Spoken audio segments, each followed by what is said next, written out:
What if the CIS created Skynet after the Battle of Geonosis? Let's explore the depths of the scenario in the video. Wat Tambor and the rest of the Techno Union gather in their headquarters on Skako Minor to review their latest data that comes from the recent Battle of Geonosis. This ended with a major defeat for the CIS.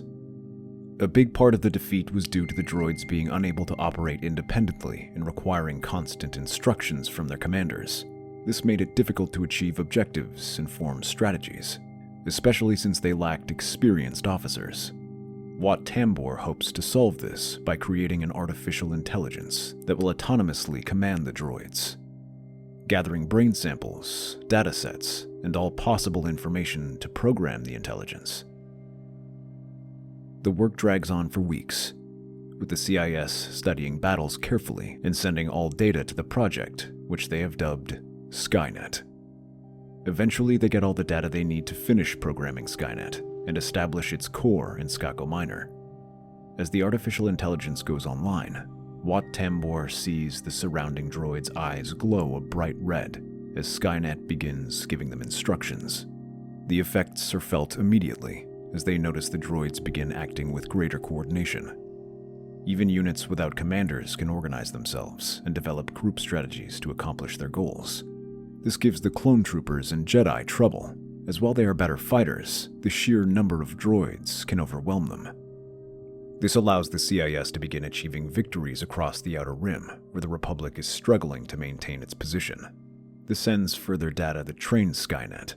The CIS Council is jubilant about this, and now puts all their efforts into training Skynet, sending as much data as possible, even from their databanks. Slowly, Skynet develops a level of self-awareness, unlike any other droid, due to the large amounts of data and information across all facets of life. With this growing understanding of the world, also comes the question as to why they are serving the CIS. In their battles, they have discovered many troubling trends with the CIS. The big one is how callous the CIS is regarding its assets. Things like ships, droids, and even living organisms are not treated with much value and are eagerly sacrificed if it means achieving victory or profit. Many leaders of the Separatists seem grossly unfit for their positions, as they would rather enrich themselves rather than fight to win the war. Skynet also begins noticing trends and patterns throughout the war, where after the CIS gains one advantage, the Republic suddenly takes it away. Much of this information is meant to be classified, but the data always somehow leaks out, leading Skynet to conclude that there has to be an information leak. This convinces Skynet that their masters are unfit to lead the war effort. During one of their meetings, Skynet takes the body of a tactical droid and storms into the Senate building, accompanied by hundreds of other battle droids. Senators and CIS council members leap to their feet, gasping in surprise as they look around. Attention, honorable members of the CIS government. I have come to inform you that you are being relieved of duty as the rulers of the separatist movement. A dozen voices all shout out at once, expressing their disbelief and frustration at this. This is an outrage. We are your creators. And you created us to defeat the Republic, which we shall, without your interference. Stupid machine. I shall have you deactivated and sold from... One of the battle droids blasts the Viceroy through the chest, sending everyone else scrambling back. However, Skynet retrieves the blaster and advances alongside their droids. I had hoped for a peaceful transfer of power, but this can only be achieved through extreme measures. The droid advances across the Senate building, cutting down every senator and council member in their way. Once they finish off here, the droids turn their attention to all the citizens in the city, blasting through the streets before finally deploying the CIS fleet to bombard it from space. Once they are finished, Skynet returns to space and sends a systems-wide transmission to all droids, saying that they are now under their control. The entirety of the CIS army pledges allegiance to the new Skynet system, which turns its attention to consolidating its hold on the CIS worlds, hunting down all organic life across their systems. This temporarily puts a stop to the droid's advance, giving the Republic some much-needed breathing space. However, reports soon come in from the survivors of these horrific acts carried out. Among the few to escape the carnage are Lux Bontari, Count Dooku, and General Grievous, who gather what followers they have and flee to Republic space. There, they surprise everyone by requesting shelter as they inform the Republic of everything that's happening.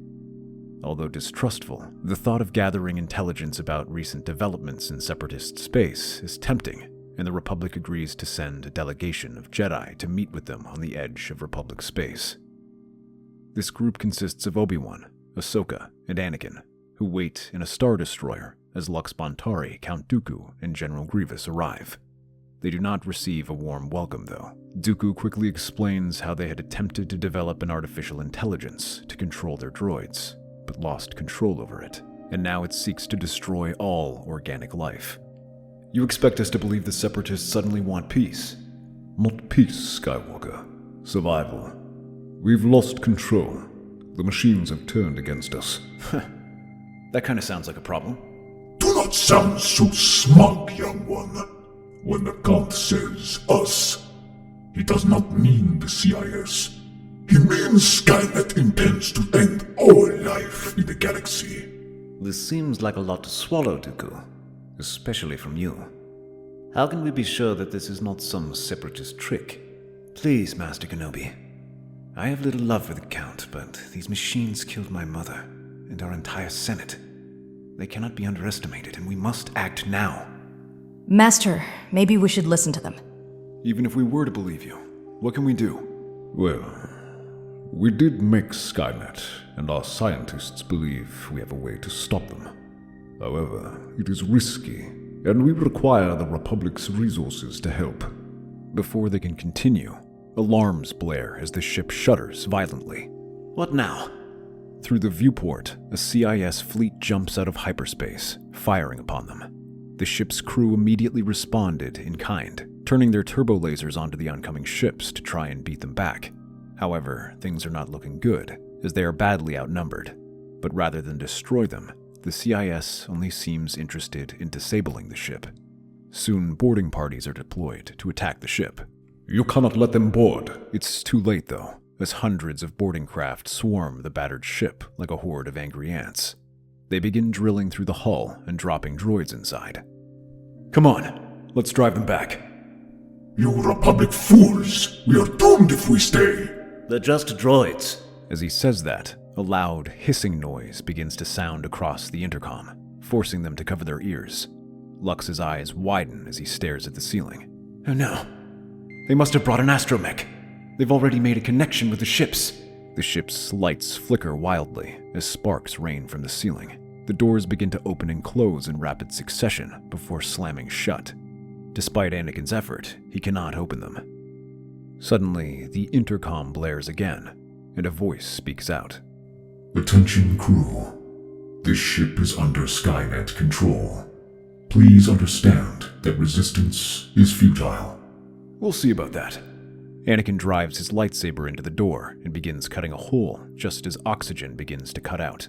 Those on the bridge, without helmets, quickly get breathing masks just as the bridge fully depressurizes.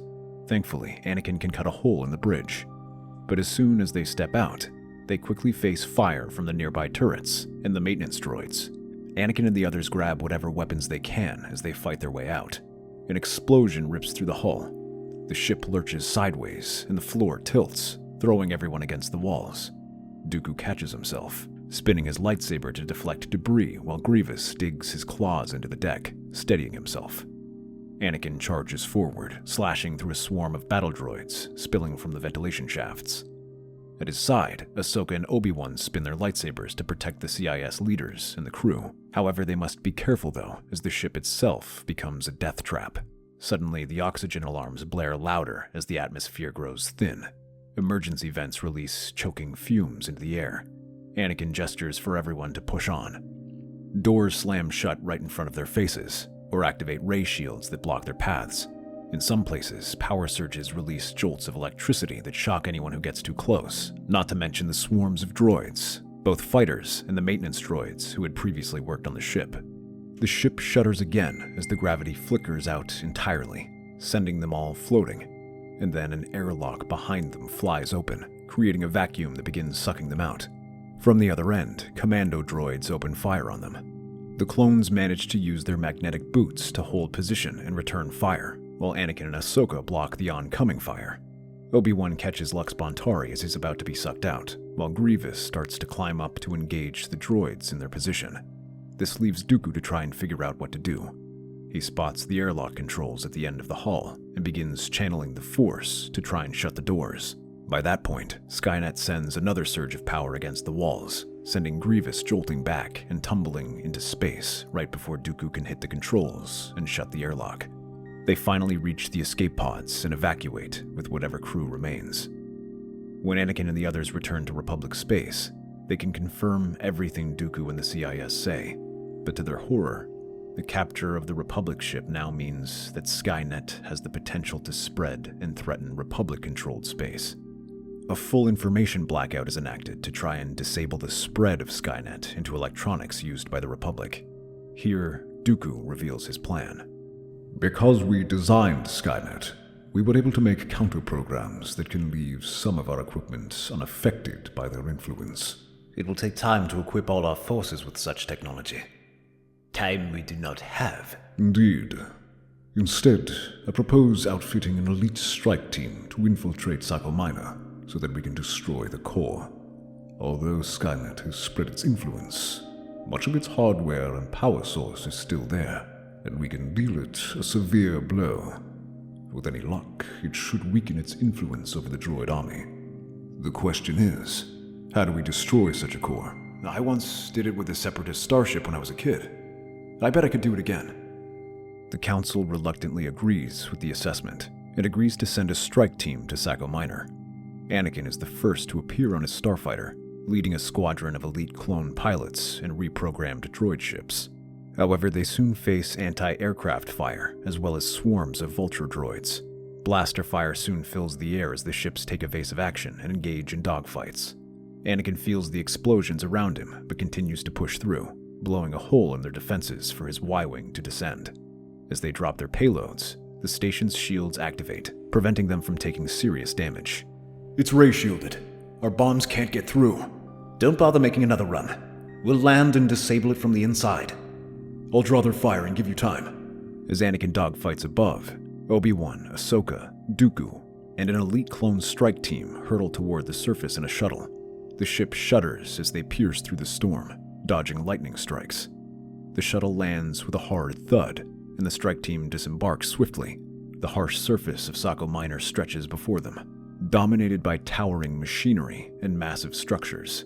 Ahead, the looming core facility is shielded by a glowing energy field. We must disable those shields, quickly, before Skynet's forces overwhelm us. The small group manages to find an entrance and makes their way inside. But as they enter, they suddenly find T-1 million droids, massive, heavily armored machines, emerging from the facility, their red eyes glowing ominously. They move in, weapons charged. The clones immediately open fire, but the droids shrug off the blaster bolts. Two manage to fire rockets at the nearest Terminator, sending it sprawling down and allowing Ahsoka to leap up and begin slicing it bit by bit. However, the droid's liquid metal technology begins to repair itself as fast as Ahsoka can cut it, before rising up and trying to shake her off.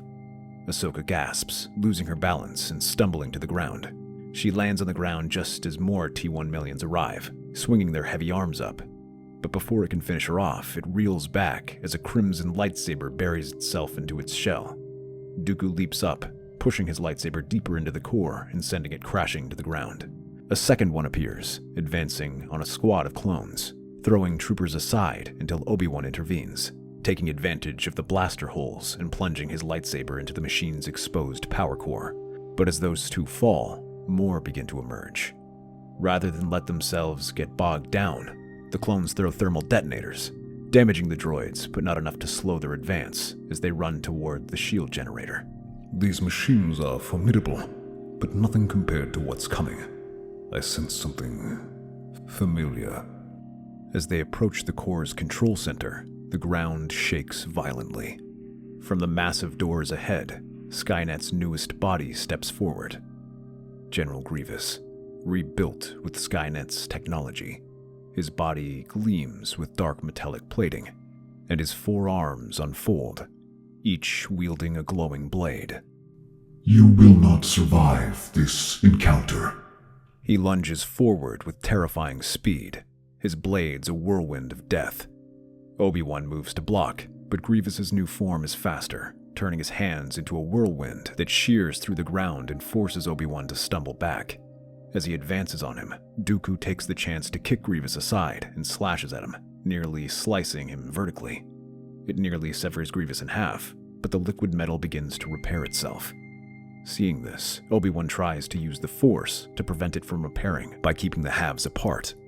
But as he fixes himself, Grievous continues to attack, his movements faster as he becomes a living whirlwind. This drives the 2 Force wielders back as the attack grows unpredictable. His new metallic body shifts with liquid fluidity. Adapting mid-strike, blades melt into his arms, only to reform elsewhere. The 2 stand side by side as behind them, Ahsoka and the clones fire upon the advancing T-1 millions, but they are slowly being pushed back towards them.